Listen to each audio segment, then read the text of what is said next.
Ok, donc bonjour, donc bienvenue tout le monde dans ce webinaire. Donc c'est avec un très grand plaisir de vous voir aujourd'hui dans ce webinaire, donc consacré à un thème très intéressant aujourd'hui, à savoir donc le rôle stratégique du CISO dans la réussite de la transformation numérique au Maghreb.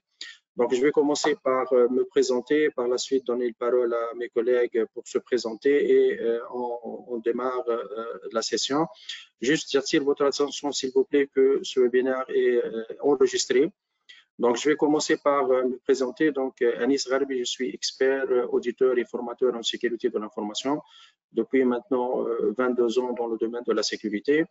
CEO Intelligent Security IT, donc entreprise spécialisée pour l'accompagnement des entreprises à la certification ISO 27001 et pour la partie aussi audit technique, audit aussi sécurité et bien sûr on est partenaire donc PECB sur pas mal de normes et bien sûr de normes de sécurité telles que donc Lead Implement ISO 27001, Lead Auditor et pas mal d'autres normes de sécurité.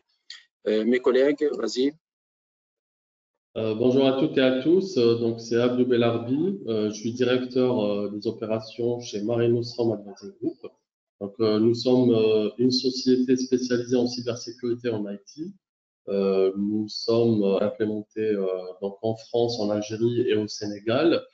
On couvre pas mal de sujets, entre autres le conseil et l'audit en cybersécurité IT, continuité d'activité, SMSI, des tests d'intrusion, toutes sortes d'audits et de la formation aussi. Nous sommes aussi donc, partenaires de PECB et on couvre une dizaine donc, de formations, ISO 27001, ISO 27005, 22301, ainsi que d'autres voilà, d'autres formations.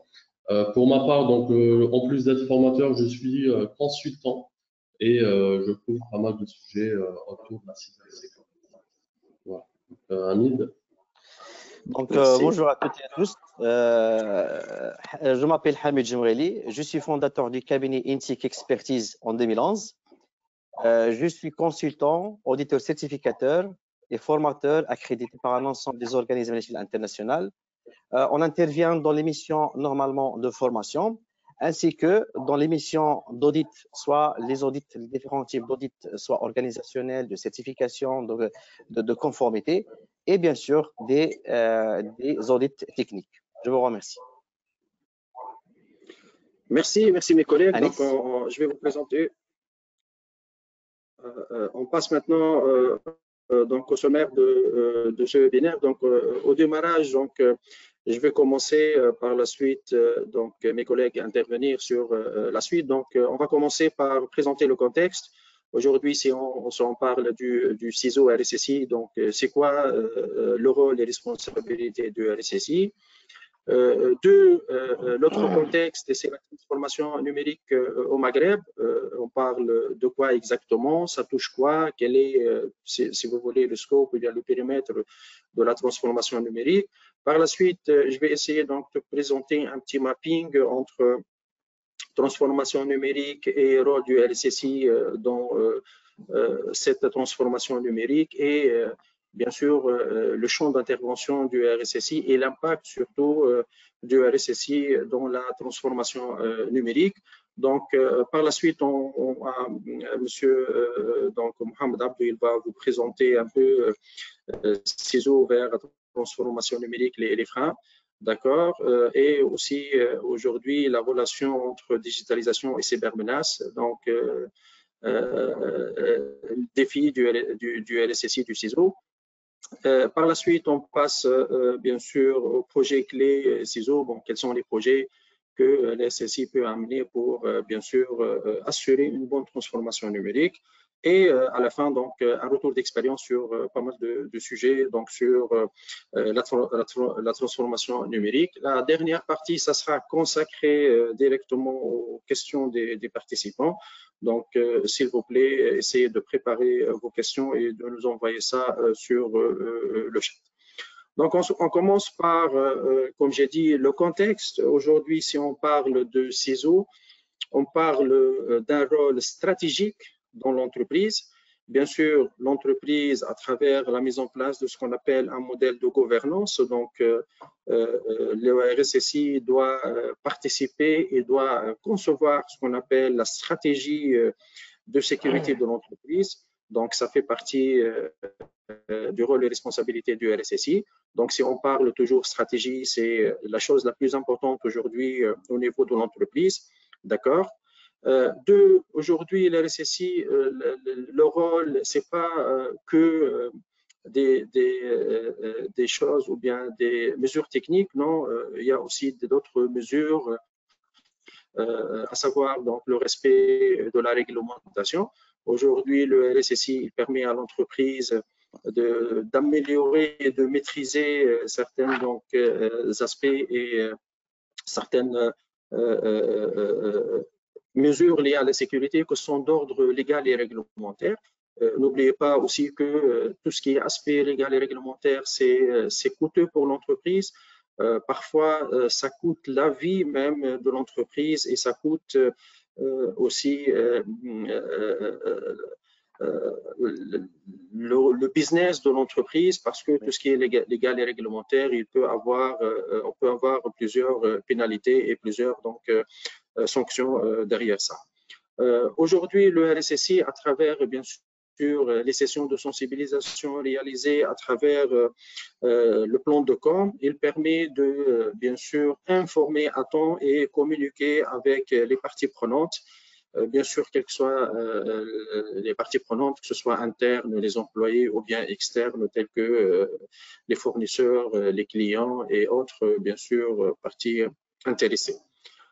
Aujourd'hui, le RSSI, en collaboration bien sûr avec Risk Manager, en collaboration avec d'autres parties, il fait ce qu'on appelle une gestion des risques d'une manière globale et une appréciation des risques spécialement qui coûtent et qui pèsent sur le système d'information et sur le business de l'entreprise.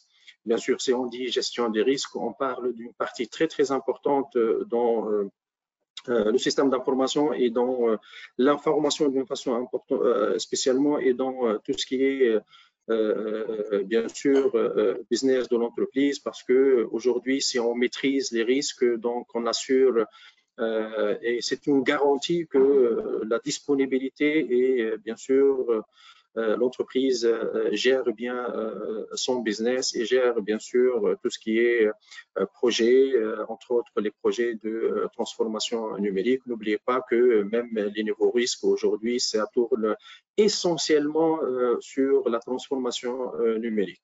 Aujourd'hui aussi, le CISO, c'est le pierre angulaire donc de l'entreprise et de tout ce qui est innovation. Il permet, entre autres, à travers les actions que j'ai citées, de mettre en place ce qu'on appelle une couche sécurité permettant d'avoir un organisme cyber-résilient, un organisme un peu, bien sûr, avoir ou bien garantir un minimum de risque et un maximum de continuité d'activité, d'accord, sachant que cette couche de sécurité, c'est très importante pour la vie et pour le business de l'entreprise.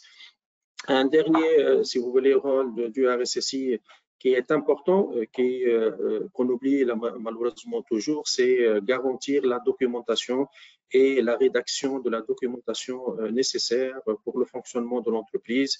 Bien sûr, on parle de documentation technique, managériale, etc., telles que la politique de sécurité, les politiques spécifiques et annexes et les manuels IT.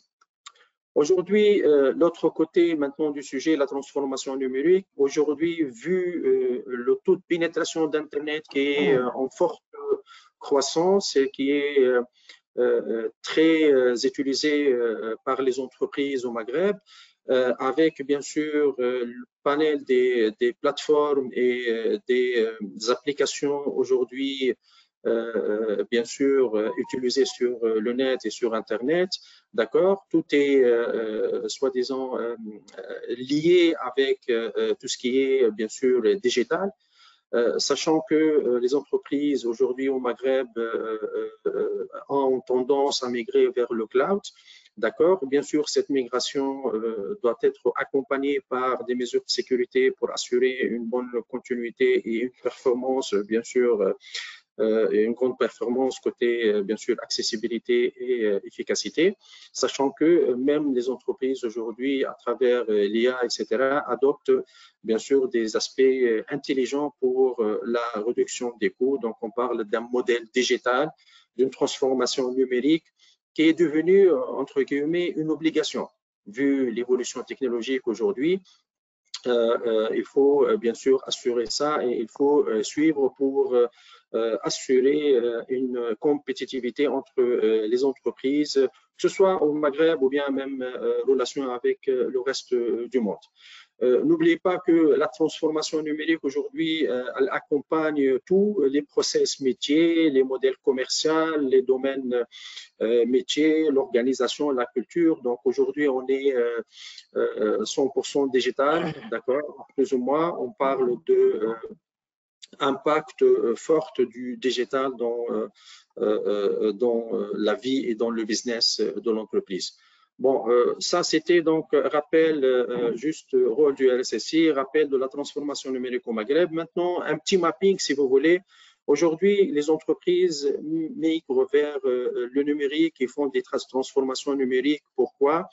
Pour une meilleure productivité. Bien sûr, ça c'est important parce que la direction générale, toujours la tendance, c'est d'aller directement vers les chiffres d'affaires, vers le business, vers etc.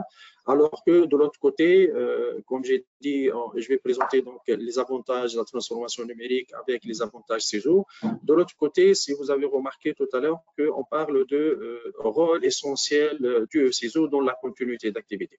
Si aujourd'hui on a une meilleure productivité, certes que ça ne peut pas être autre que assurer donc la continuité d'activité pour que cette productivité soit bien sûr croissante et acceptable. De l'autre côté, la transformation numérique nous apporte une meilleure expérience client. Aujourd'hui, avec le numérique, etc., tout est en ligne, c'est accessible, c'est soi-disant très efficace et bien sûr c'est quelque chose de bien qu'on aime, qu'on utilise souvent.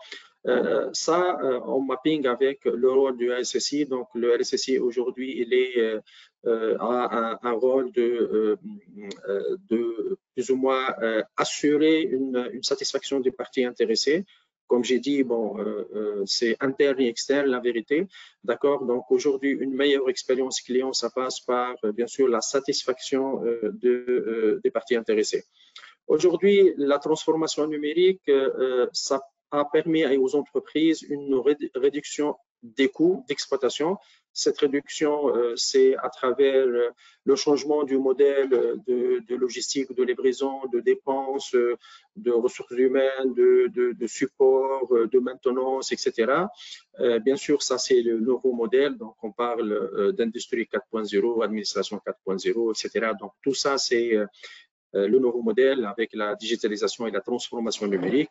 De l'autre côté, on remarque que aussi la réduction de coûts côté CISO à travers la maîtrise des incidents, à travers le respect des SLA, à travers la maîtrise des mesures de sécurité, à travers bien sûr les réponses efficaces aux réponses et attentes des parties intéressées. Ça permet aussi de soutenir ça. Donc, ce qu'on peut remarquer ici à travers ce mapping-là, que aujourd'hui le RSSI, donc, il joue un rôle très, très important dans la transformation numérique et même on peut dire que c'est la pierre angulaire donc, de la transformation numérique. Et on peut conclure par une petite phrase qu'aujourd'hui, pour assurer une meilleure transformation numérique, donc il faut mettre ou bien faire participer ou bien donner au RSSI donc les mesures nécessaires, les actions nécessaires. Il faut que le RSSI soit partie prenante, soit un élément actif de cette transformation. Je cède le parole maintenant à M. Mohamed Abdou pour présenter la suite par la suite de la présentation. Merci beaucoup. Donc, n'oubliez pas vos questions, s'il vous plaît, sur le chat. Monsieur Mohamed Abdou. Merci beaucoup Anis, merci mon ami pour cette première partie de la présentation voilà, qui définit clairement les différents aspects liés à la transformation numérique et surtout le rôle d'un ciseau. Moi, je viens avec une question, bon, je ne vais pas dire philosophique, mais voilà, qui se pose tous les jours en interne dans une entreprise. C'est dans quelle mesure le ciseau peut-il constituer un frein pour la transformation numérique? Forcément, parmi les participants, nous avons des gens qui sont là, qui défendent le rôle du RSSI au sein de l'entreprise. Ils vont dire c'est jamais un frein. Au contraire, c'est un pilier important pour cette transformation numérique. Probablement, parmi les chargés de cette transformation numérique, nous allons avoir des gens qui vont dire au contraire, c'est un frein, c'est tellement de verrous, c'est un blocage de certains accès, il vient changer nos habitudes par rapport à tout ce qui est fonctionnel et surtout le métier aussi et les utilisateurs finaux qui posent cette question. Et donc, c'est toujours un débat sur le rôle du ciseau ou bien du RSSI dans le cadre de cette transformation. Moi, ma question, c'est quelle est votre définition d'un frein? Donc, probablement, vous allez me dire, dans une voiture, un frein, il sert à nous éviter certains problèmes, certains obstacles, c'est de réagir rapidement s'il y a un danger. C'est souvent la réponse que nous avons par rapport à cette question. Et si je vous dis qu'un frein, il sert réellement à accélérer? C'est simple, hein, donc posez-vous une autre question. Vous êtes en voiture, vous avez un frein qui est défaillant ou qui n'est pas bon. Est-ce que vous allez accélérer? Bien sûr que non. C'est un peu ça qui nous donne cette garantie. Donc, si jamais on a un bon système de freinage, c'est ça qui va nous permettre et nous donner la confiance et nous pousser à accélérer plus et à atteindre nos objectifs plus rapidement. Et c'est comme ça qu'un RSSI doit être perçu, car c'est ça son rôle, c'est d'être là pour éviter certains dangers, c'est d'être là pour éviter les risques majeurs qu'on voit de plus en plus. De nos jours, les risques liés à la sécurité de l'information et à la cybersécurité font partie généralement du top 3, donc des risques les plus élevés en termes opérationnels pour n'importe quelle entreprise. Et donc, cette question, il faut la poser autrement et se demander de l'objectif qu'on veut atteindre. De nos jours, comme tu as bien cité Anis, la digitalisation prend de plus en plus de la place dans toute entreprise. On voit de plus en plus les process numériques et automatisés, informatisés. Et donc, la dépendance envers ces technologies devient risquée et importante. Donc, le rôle du RSSI, il est très, très important dans ce cadre-là.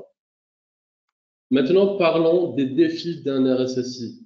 Si on prend notre région qui est la région du Maghreb, c'est une région qui est différente peut-être du reste de l'Afrique ou de l'Europe ou de l'Amérique ou même d'autres régions.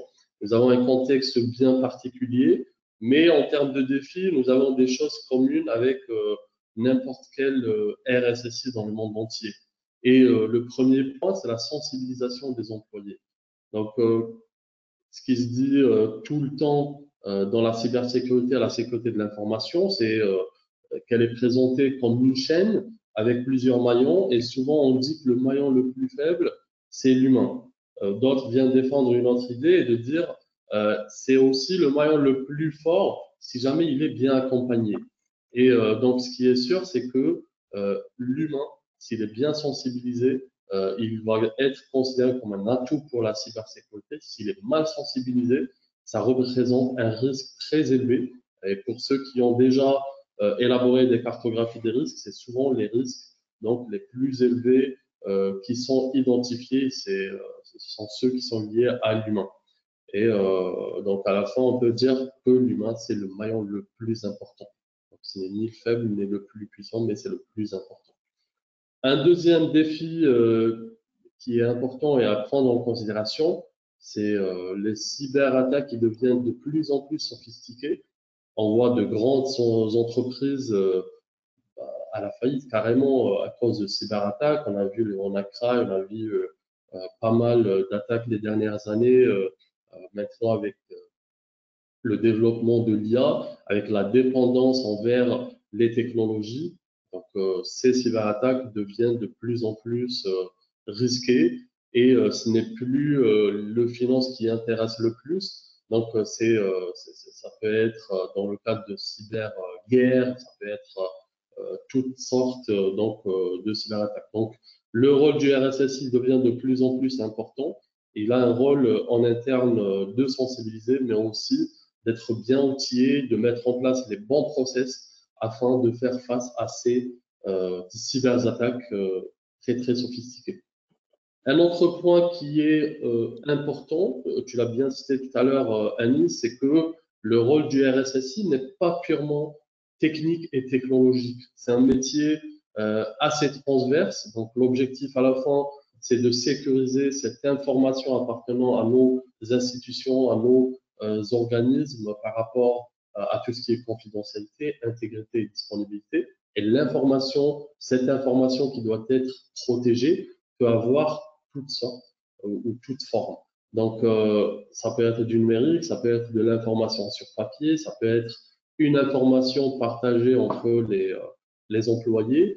Et ce qu'on veut sécuriser, c'est l'information qui est chez les RH, chez la comptabilité, chez les autres structures, que ce soit métier ou de support de l'entreprise. Et du coup, tout ce qui supporte cette information doit être dans le périmètre du CISO, bien du RSSI. Donc, un RSSI, au-delà des compétences techniques qu'il doit avoir, il doit avoir ce bon mindset pour pouvoir discuter le même langage avec les autres métiers et avoir cette vue vraiment 360 degrés avec un bon engagement de la direction générale afin d'atteindre les objectifs en termes de sécurité de ces informations. Un aspect, un autre défi qui est très important et qui est lié à la ressource humaine, de nos jours, c'est pas évident, c'est vraiment le challenge des RSSI de trouver des compétences dans le domaine de la sécurité de l'information, de la cybersécurité. Et c'est un problème vraiment mondial qui est posé dans le monde entier. Mais il y a une particularité au niveau du Maghreb, c'est qu'on perd beaucoup de ressources. On forme de plus en plus, mais on perd quand même beaucoup de ressources, qui vont à l'étranger ou autre. Et ça, c'est vrai, en termes de profondeur, c'est un problème qui concerne tout le monde, mais le RSSI ou le CISO, il a une part de responsabilité dans le traitement afin de bien accompagner ces ressources, afin de bien trouver, bien identifier les ressources compétentes. Donc, un autre aspect qui est la conformité. Donc, un RSSI, il a le rôle de conformer son organisme, son entreprise par rapport à tout ce qui est obligatoire, tout ce qui est volontaire. Et là, on peut trouver les différentes lois qu'on voit de plus en plus dans notre région. Et ça, c'est un peu les armes du RSSI en interne pour défendre ses actions, pour défendre ses projets, surtout pour défendre ses budgets aussi.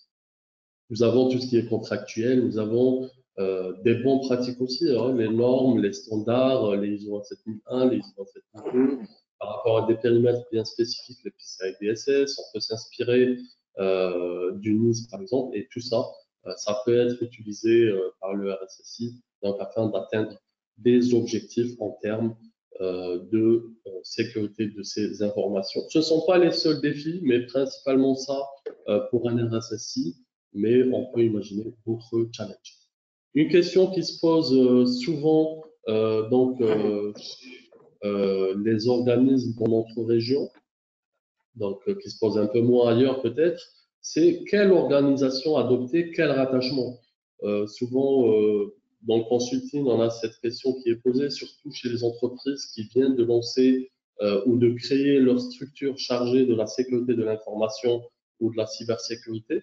Donc là, il y a confusion. Il y en a qui disent que les normes exigent un rattachement à la direction générale. D'autres qui disent non, en termes d'efficacité, c'est moins efficace et c'est important qu'on soit rattaché un peu d'une façon un peu traditionnelle, un rattachement à la DSI. Bah, réellement, si on veut être aligné avec les bonnes pratiques, assurer quelque part une intégrité, une objectivité et plus de pouvoir, donc afin de mettre en place et mener à bien cette sécurité de l'information, un rattachement aux dirigeants est très important. Mais ce qu'on dit souvent, c'est qu'il faut qu'il y ait d'autres organes en interne, tels que les comités de sécurité de l'information, afin de suivre de près les différentes actions, les différents projets à l'atteinte des objectifs, donc en termes de sécurité de l'information en interne. Mais cela dépend surtout du contexte.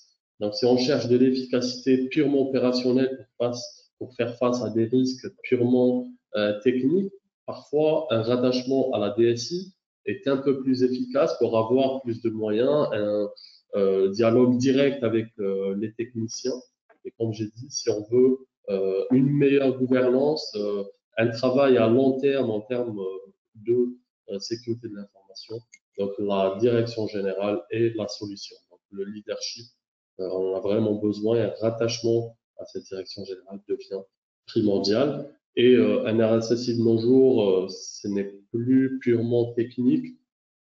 Un RSSI moderne, c'est une couche de gouvernance, c'est l'élaboration des politiques, c'est la mise en place d'un socle, par exemple. Il couvre aussi les différents sujets liés à la gestion des risques, PCA et autres. Voilà, en parlant du rôle et des tâches ainsi que des projets que doit mener un RSSI, on cite quelques projets clés, mais ce ne sont pas les seuls.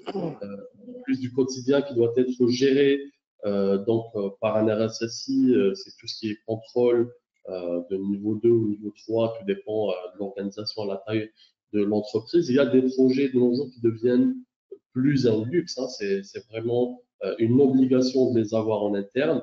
Bien sûr, un RSSI, en plus de la ressource humaine et des process, il a besoin de solutions techniques pour faire son job, hein. Donc, pour implémenter certaines mesures, maintenant l'automatisation est la solution. Donc, certaines solutions techniques et pas que les classiques, tels que les firewalls, les WAF et autres, on a besoin de plus de solutions. Le SIEM, par exemple, les PAM, les scans de vulnérabilité, et ça permet de constituer un socle qui permet une surveillance face aux cyberattaques H24, 7 sur 7. Ça, c'est important de nos jours. Il y a les audits techniques et organisationnels qui deviennent voilà, exigés dans toutes les bonnes pratiques, dans les normes et les standards. C'est important de prendre un peu de recul et de réaliser ces audits et voilà, ces tests d'intrusion, par exemple, pour évaluer la maturité cyber de notre système d'information, des opérations de phishing, par exemple, pour évaluer quelque part le niveau de maturité des salariés, et des projets comme ça d'évaluation sont très, très importants afin de sortir avec des plans d'action qui permettent d'atteindre des niveaux acceptables en termes de sécurité de l'information. Il y a le management des risques. De nos jours, on parle de gouvernance basée sur la gestion des risques, et je vois mal un RSSI efficace sans prise en considération de la gestion des risques dans ses travaux. Donc, la sensibilisation et la formation est la clé pour rester à jour, pour accompagner les nouvelles technologies, pour accompagner les employés à atteindre le niveau toujours acceptable et éviter certains risques très élevés liés à l'humain. Et on a la continuité d'activité qui vient répondre voilà, aux sinistres ou aux incidents majeurs afin de reprendre et continuer l'activité facilement, d'une façon plus efficace. On peut citer les SMSI ainsi que pas mal d'autres projets qui doivent être pris en considération donc par un RSSI dans le cadre de ces travaux. Là, on va passer à l'intervention de Hamid. N'hésitez pas à poser vos questions dans l'espace chat. Hamid qui va partager avec nous une expérience ou plusieurs expériences afin de mapper tout ce qu'on a dit Anis et moi sur un monde réel et imaginer des vrais Exactement. scénarios. Donc, merci Mohamed, merci Anis pour l'intervention. C'était très riche. Alors, de ma part, je confirme ce qui a été dit par mes collègues. Et bien sûr, pour que le RSIC puisse jouer un rôle stratégique dans la transformation digitale, je ne dis pas que seulement au Maroc, mais ou bien au Maghreb, mais à l'échelle internationale. Donc, d'après mon expérience, soit ici au Maroc, soit en Afrique, soit en Europe, je peux dire que il faut le point de départ et la pierre angulaire, c'est la compétence de RSIC. Donc, pour moi, il faut que le RSIC renforce ses compétences, comme vous avez déjà dit, et surtout, on ne va pas lui demander d'être un expert dans tous les domaines, mais au moins, il y a des domaines là où il faut normalement avoir de la compétence, surtout la partie GRC, Governance, Risk and Compliance, la partie, si vous voulez dire, architecture de l'organisation, parce qu'on ne peut pas concevoir une architecture de sécurité de l'information si on ne connaît pas l'architecture business. Donc, ça d'une part. D'autre part, pourquoi je demande ces compétences pour un RSIC? Pour qu'il puisse être capable d'interpréter normalement ou bien de comprendre les différentes stratégies dans l'organisation, bien sûr, inclus la stratégie digitale. Et par la suite, une fois il a bien compris les stratégies et bien sûr inclus la stratégie digitale, il doit normalement être capable d'interpréter normalement les besoins en termes de sécurité de l'information pour soutenir les différents objectifs, soit côté transformation digitale, soit côté normalement d'autres fonctions métiers. Dans ce cas-là, alors, on va parler du rôle que va jouer le RSIC dans le cadre de l'alignement stratégique, parce que le contexte, comme vous le connaissez déjà, il est volatile, il est complexe, il change en permanent.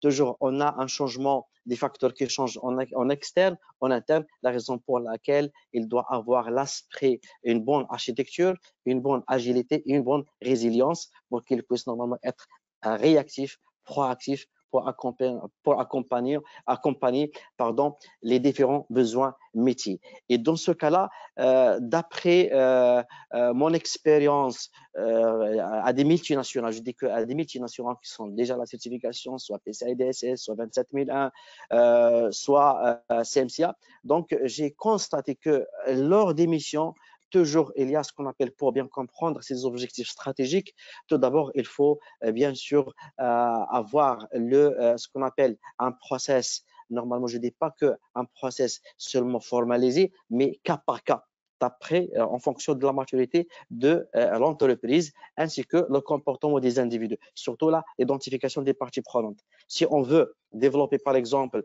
des objectifs de sécurité pour le cadre, pour soutenir un département donné, mais bien sûr, on doit identifier normalement les parties prenantes. Mais une fois on va identifier les parties prenantes des différents départements, alors on va essayer d'identifier quels sont leurs besoins. Une fois identifier leurs besoins, on doit valider ces besoins-là en termes de sécurité de l'information. Et par la suite, on ne va pas laisser, même si le RSIC, le CISO, il est bien formé, un expert, beaucoup de certifications, mais ces parties prenantes qu'on a déjà identifiées, on a identifié leurs besoins, donc on ne va pas laisser normalement jouer le rôle des téléspectateurs ou bien des téléspectatrices. Donc, quel rôle ils vont jouer pour réussir la transformation digitale ou bien réussir le projet d'implémentation de votre système de management ou bien la sécurité de l'information. Dans ce cas-là, alors pour moi, pour compléter et confirmer ce que vous avez déjà dit, alors c'est les programmes. Il faut confectionner des programmes normalement de formation et confectionner normalement des programmes de sensibilisation, mais adaptés. Ce que je trouve normalement chez les entreprises, je trouve parfois, donc avec tout mon respect au département RH, responsable formation, mais parfois, qu'est-ce qu'on trouve? On trouve un programme, un plan de formation annuel, mais il est adapté à tout le monde. Mais pour moi, je recommande que le RSIC joue un rôle primordial avec le département normalement formation pour confectionner normalement des programmes de formation adaptés pour l'implémentation, adaptés pour le conseil ou bien pour assurer la performance et l'efficacité du système déjà implémenté, ainsi que adapter des programmes de sensibilisation top management, adapter des sensibilisations pour le côté normalement pilotage et opérationnel. Ça, c'est par rapport normalement au rôle de RSSI, bien sûr que je recommande toujours, on ne va pas voir seulement la casquette technique, mais je connais des responsables compliance manager d'un groupe multinational, compliance rien à voir avec le technique, maintenant il assure le rôle de RSSI du groupe. Donc voilà, donc toujours toutes les compétences, soit managériales au départ et bien sûr techniques, sont les bienvenues pour réussir normalement ce rôle stratégique de CISO. Alors, d'après mon expérience chez les entreprises, je partage une expérience avec une entreprise multinationale, bien sûr, je ne vais pas citer le nom, une entreprise X. Alors, durant la mission d'audit, donc bien sûr, le chef de l'organisation, le global, ce qu'on appelle le G-CISO ou bien le global CISO, donc c'est une multinationale avec 6 filiales à l'international, des filiales au Maroc, en Afrique et en Europe. Alors, j'ai constaté que durant la mission d'audit, que des données, normalement, des données en relation avec la privacité, en train de circuler normalement entre les différentes zones d'un pays à un autre. Alors, durant le risque, mais pour être transparent, c'était pas normalement dans le scope de la mission, mais on a échangé d'une manière informelle avec le Global CISO. Alors, elle m'a dit, voilà, on a identifié bien sûr le risque. Le risque, normalement, est là et c'est très grave. Sur le plan de la réglementation marocaine ou bien sur le plan de la réglementation, comme vous connaissez la GDPR. Alors, j'ai dit que, voilà, cher G-CISO, donc pour moi, ce risque-là, il n'est pas acceptable, mais je peux t'aider pour donner des recommandations en ce sens pour que vous puissiez normalement être en conforme par rapport à la réglementation, soit nationale, soit internationale. Alors, parmi les recommandations que j'ai données à ce Global CISO, je lui ai demandé tout d'abord de commencer, de faire un inventaire de toute la réglementation et les lois par pays. Donc, et comme ça, sortir pour chaque pays avec un registre normalement de conformité sur le plan la loi, la réglementation et les engagements normalement contractuels avec les parties prenantes normalement, soit externes, soit internes. Et par la suite, ça c'est la première recommandation. Et bien sûr, je lui dis que vous êtes Global CISO, donc votre mission, c'est la stratégie normalement de la sécurité d'information, c'est la gouvernance, c'est le risque, c'est la conformité, mais vous êtes incapable normalement de piloter sur le terrain ce projet de conformité par rapport à ces lois et la réglementation. Alors, c'était la deuxième recommandation, c'était quoi? C'était de désigner ce qu'on appelle un LISO, un local CISO par pays, dans les 6 pays. Et comme ça, tu vas piloter normalement le travail de ces collaborateurs-là localement. Et comme ça, vous pouvez normalement piloter la conformité et éviter normalement des amendes qui peuvent être très lourdes pour le groupe. Donc, ça, c'est la première normalement expérience. Normalement, j'avais un retour, un feedback très positif par rapport aux résultats réalisés par cette organisation. Alors, une autre entreprise, je vais dire que toujours une entreprise X. Alors, ça, c'est pas une multinationale, mais une grande entreprise avec 4000 salariés. Alors, ici au Maroc. Alors, le rôle et les rôles et les responsabilités de RSSI sont très bien identifiés. Dans l'organigramme, c'est un très joli organigramme, un rattachement directement au top management, mais lors de la mission, j'ai constaté que plusieurs normalement risques identifiés, comment dirais-je, stratégiques ou bien normalement qui ont un impact non acceptable par les parties prenantes. Le plan d'action, il est toujours bloqué chez la direction générale. Alors, j'ai dit que pourquoi ce comportement-là? Elle me dit, oh, voilà, j'attends toujours la validation de top management. Le plan, déjà, il est normalement élaboré.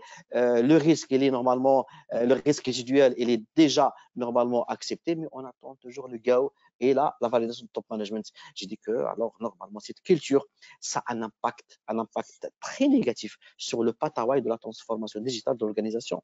Alors, pour moi, durant la dernière journée, j'ai essayé de donner des recommandations. Parmi les recommandations, j'ai essayé de faire, parce que lorsqu'on dit, c'est facile de dire théoriquement, il faut convaincre la direction générale, mais si on veut convaincre la direction générale, on doit connaître cette partie prenante pour confectionner une présentation qui sera adaptée. Et par la suite, j'ai recommandé de faire une présentation par rapport au risque et l'impact d'adapter ce comportement du management centralisé et de ne pas donner le pouvoir et donner l'autorité au RSSI.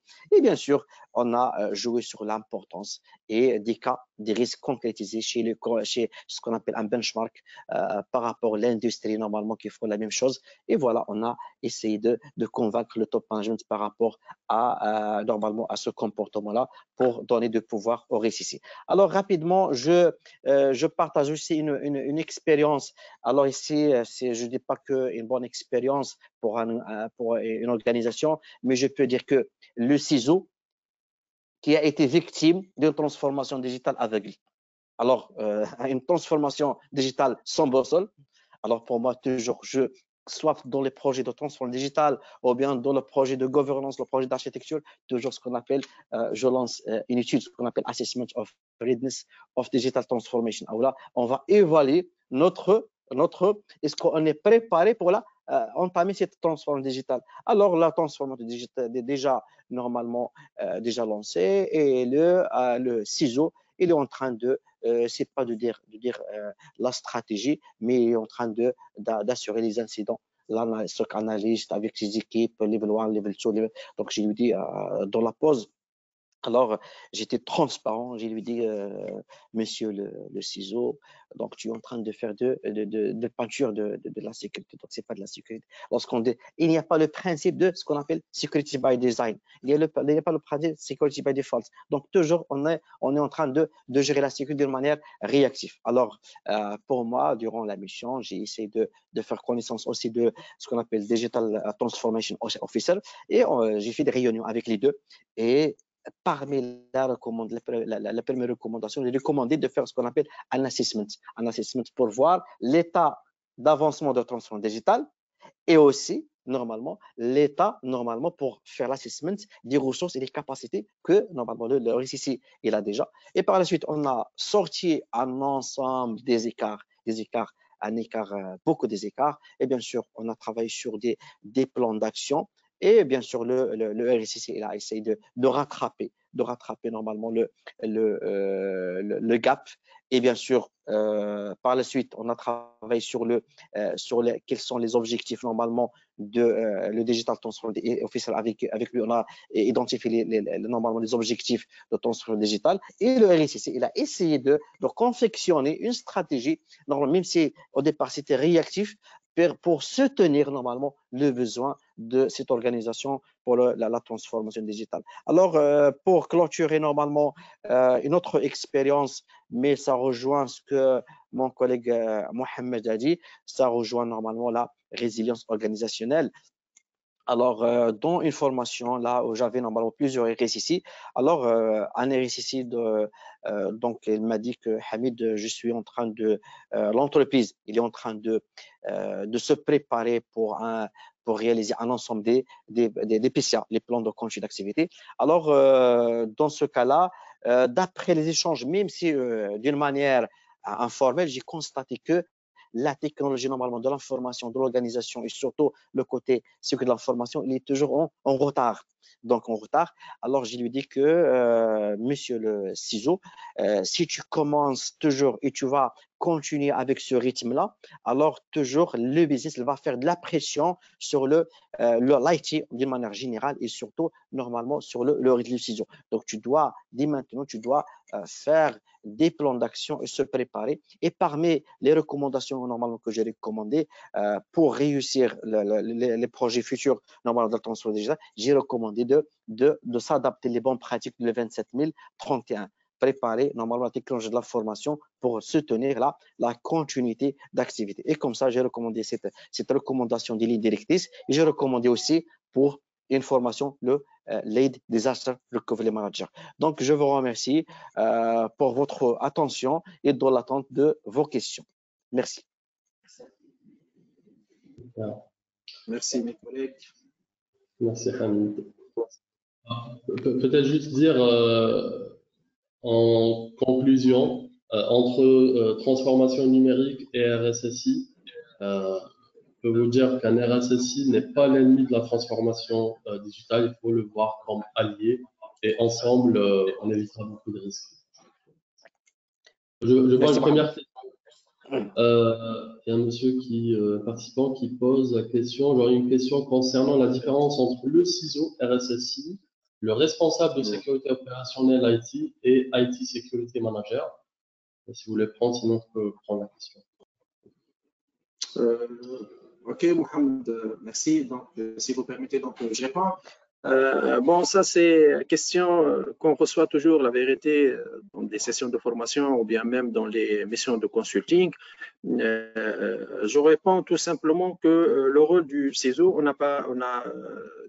j'ai remarqué ou bien j'ai cité au démarrage, donc ce n'est pas un rôle technique seulement. Ça concerne pas mal d'autres activités managériales aussi, comme la sensibilisation, comme la mise en place de la stratégie de sécurité de l'entreprise. D'accord? Mais n'oubliez pas que, pour résumer, parce que ça, on peut rester 3 heures à expliquer ça, mais en 2 mots, on va dire que le CISO, c'est un rôle de contrôle. Ça concerne essentiellement la partie check de la sécurité, ça n'entre pas dans l'opérationnel, d'accord? Alors que le responsable de sécurité opérationnelle et l'IT Security Manager, ça concerne que la partie do, si vous voulez, si vous connaissez bien sûr le modèle PDCA, ça concerne la partie do, réalisation, alors que l'activité essentielle du RSSI, ça concerne et la partie technique et la partie managériale, mais la partie managériale plus, et ça concerne la partie check, c'est-à-dire la vérification, c'est-à-dire les missions de gap analysis, les missions d'audit, etc. Donc, c'est ça essentiellement la différence. Là, mes collègues, si vous avez d'autres choses à ajouter. Si vous permettez, peut-être pour compléter, bon, c'est principalement ça. Si on voit d'une façon un peu concrète dans les organisations de nos jours, souvent, bon, ce qui est recommandé d'ailleurs, c'est d'avoir un RSSI détaché de la DSI. Mais au niveau de la DSI, il y a un rôle en termes de sécurité qui doit être effectué, et c'est là où on trouve le rôle de la sécurité opérationnelle quelque part, qui est un peu l'interlocuteur du RSSI, qui effectue les opérations de sécurité. Et la différence, souvent pour faire la différence entre le rôle de la DSI ou le chargé de la sécurité opérationnelle et le RSSI, c'est de se poser la question, le quoi faire et le comment faire. Le quoi faire, c'est le RSSI qui le définit. Le comment faire, eh bien, la partie opérationnelle du quoi faire, c'est le rôle de l'opérationnel qui est principalement chez la DSI. Donc, je vous remercie. Si vous me permettez, Mohamed, merci Mohamed, merci Anis. Donc, si vous me permettez, je confirme ce que mes collègues ont déjà dit. Alors, lorsqu'on dit toujours le rôle de RSSI, c'est la stratégie, c'est les politiques, et normalement la DSI ou bien la sécurité opérationnelle, c'est dans le cas de la DSI, c'est l'exécution. Ça dépend. D'autre part, ça dépend aussi du contexte, de la taille de l'organisation. Parfois, même si la taille, on n'a pas une taille suffisante pour définir les rôles et les responsabilités, alors d'une manière à assurer ce qu'on appelle l'indépendance et assurer la séparation des tâches. Même si parfois on trouve des conflits, mais dans les audits, on essaie de recommander ce qu'on appelle des contrôles compensatoires pour minimiser le risque. Donc, ça dépend de la taille aussi de l'organisation. Merci. C'est très important. Il y a une deuxième question, si vous permettez. Donc, dans plusieurs cas, le RSSI ou bien les RSSI ont tendance à mettre en place trop de règles de sécurité. Cela a tendance à bloquer l'activité. Quelle stratégie adopter pour trouver le juste milieu afin de sécuriser mais de ne pas bloquer? C'est une question qui revient à chaque fois dans ce... Oui, tout à fait. Alors, moi, ouais, vas-y, Anis. Ok, donc je dirais que non, on parle aujourd'hui de mesures de sécurité pour pallier à des risques. C'est-à-dire le RSSI, c'est pas pour rien, ils mettent des recommandations ou bien ils bloquent des choses. Non, c'est suite à des appréciations des risques, comme j'ai dit au démarrage, donc parmi les tâches du CISO. Ce que je propose, c'est si on fait des mesures de sécurité, il faut chercher d'autres solutions.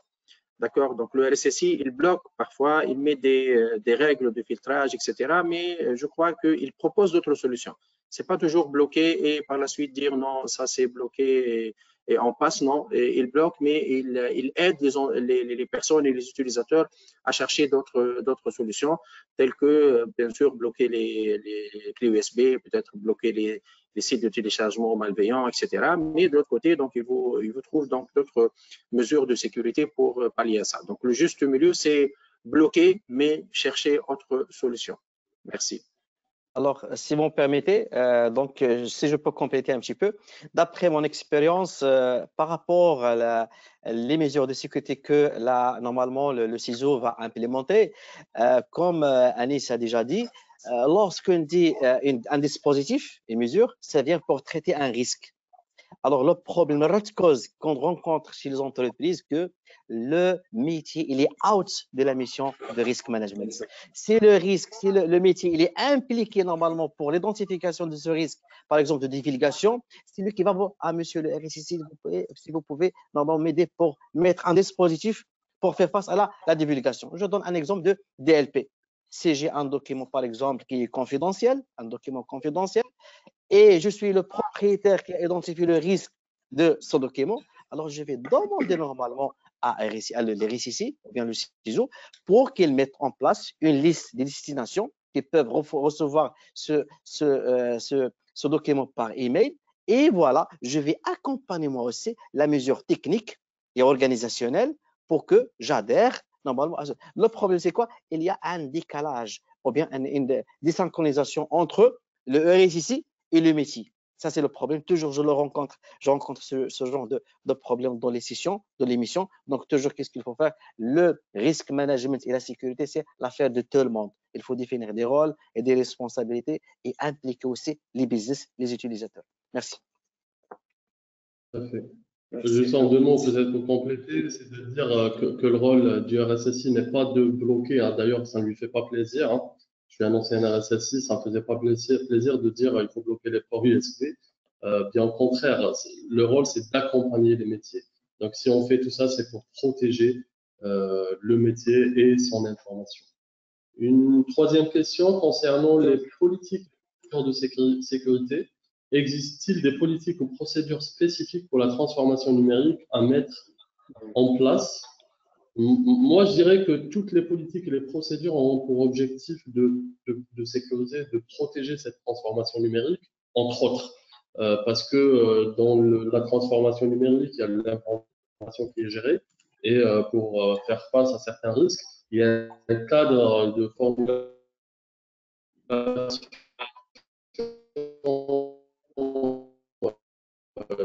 de formalisation qui doit être implémentée en termes de politique, procédures et autres.